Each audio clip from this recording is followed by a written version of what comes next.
আসসালামু আলাইকুম। আমাদের সহপাঠী অনেক ভাইরাই গতকালকে অন্তর্বর্তীকালীন সরকার গঠন হওয়ার পর থেকে ফেসবুক এবং অন্যান্য সোশ্যাল মিডিয়ায় একটি পোস্ট বেশি দিচ্ছেন। সেটি হলো এই ১৬ জনের মধ্যে একজন কেন আলেম? আলেমদের কেন প্রাধান্য দেওয়া হলো না?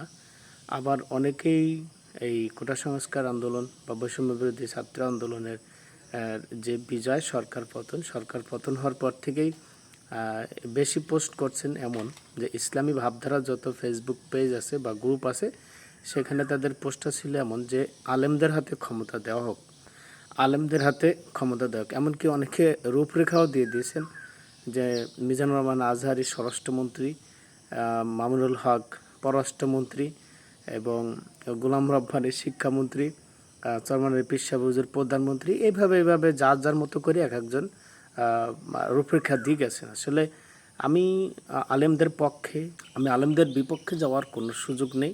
এই সাধারণ জনগণের মাঝে কি আলেমরা যে ক্ষমতা নিয়ে এই দেশ চালাতে পারবে, সমৃদ্ধশালী করার জন্য তাদের ভূমিকা থাকবে, তারা পেরে উঠবে, এই ধরনের আস্থাকে আমরা যোগাইতে পেরেছি? এটা কিন্তু আমার মনে হয় আস্থা আমরা তৈরি করতে পারি নাই। যে কেমনে পারি নাই?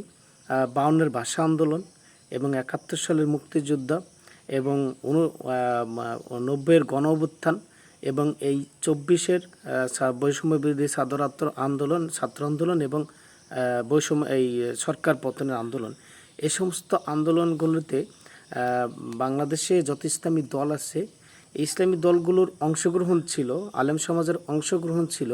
কিন্তু এই যে ক্ষমতা চাওয়া বা ক্ষমতা হাতে দেওয়ার জন্য যে ধরনের ভূমিকা দরকার ছিল, সেই ধরনের ভূমিকা কিন্তু আলেম সমাজ করতে পারেনি। সেই কারণে মানুষের আস্থা কিন্তু তৈরি এখনও হয়নি। যেমন আমরা এখন একটা গণ্ডির মধ্যে আছি। সাধারণ ছাত্র আন্দোলনে অগ্রভাগে কারা ছিল?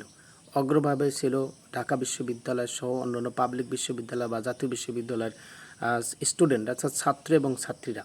সেখানে যদি আমরা সমপরিমাণ বোরকা পরিহিত, হিজাব পরিহিত আমাদের ছাত্রীদের দেখতে পেতাম এবং ছাত্রদের সারিতে আমরা সমপরিমাণ বা বড় একটা অংশ অগ্রভাগে মাদ্রাসার ছাত্রদের দেখতে পেতাম, জাতি দেখতে পেত, তাহলে হয়তোবা মানুষের আশা যে মানুষের মনে কিন্তু একটা আস্থা তৈরি হইতো। এই আস্থা তৈরির জায়গা থেকে কিন্তু আমরা দাবি করতে পারতাম যে এই আন্দোলনে আমাদের মাদ্রাসার ছাত্রছাত্রীদের ভূমিকা অনেক ছিল, আলেম সমাজের ভূমিকা অনেক ছিল।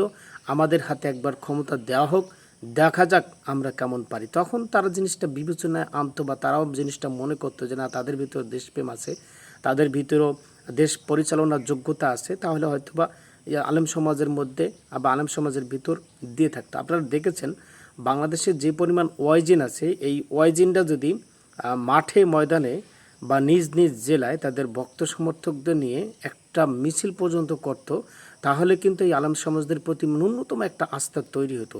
তারা শুধুমাত্র ফেসবুকে ইনিয়ে বিনিয়ে একটি পোস্ট করতেন, তাও মানে ডাইরেক্টলি কেউ পোস্ট করেননি, খুব কম করছেন, ডাইরেক্টলি খুব কম করছেন, মানে খুব ইনিয়ে বিনিয়ে তারা পোস্ট করছেন।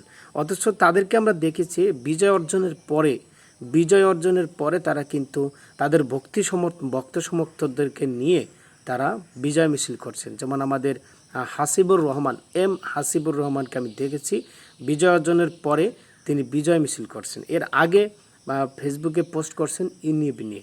তো অতএব এখনও সেই জায়গাটা বাংলাদেশে আলেম সমাজ তৈরি করতে পারেনি যে আলেমদের কাছে সাধারণ মানুষরা এই রাষ্ট্র পরিচালনার দায়িত্বভার দিয়ে দিবে, চাইলেও আর দিয়ে দিল। এটা ফেসবুকে সম্ভব, ইউটিউবে সম্ভব এবং অন্যান্য সোশ্যাল মিডিয়ায় সম্ভব। অমুকে প্রধানমন্ত্রী, অমুকে স্বরাষ্ট্রমন্ত্রী, অমুকে আইনমন্ত্রী, এইগুলোর মধ্যে সম্ভব। কিন্তু বাস্তবতায় যারা রণাঙ্গনের যোদ্ধা, যারা রাজপথের যোদ্ধা, তাদের উপরই মানুষের আস্থা রাখে এবং ভবিষ্যতে রাখবে। যদি এই জায়গাগুলোতে আলেম সমাজ কাজ করতে আমরা না পারি বা আলেম সমাজ করতে যদি না পারে, তাহলে ওদের ভবিষ্যতেও এই বাংলাদেশে ওই আলেম সমাজের কাছে কোনো দায়িত্ব আসবে বলে আমার মনে হয় না।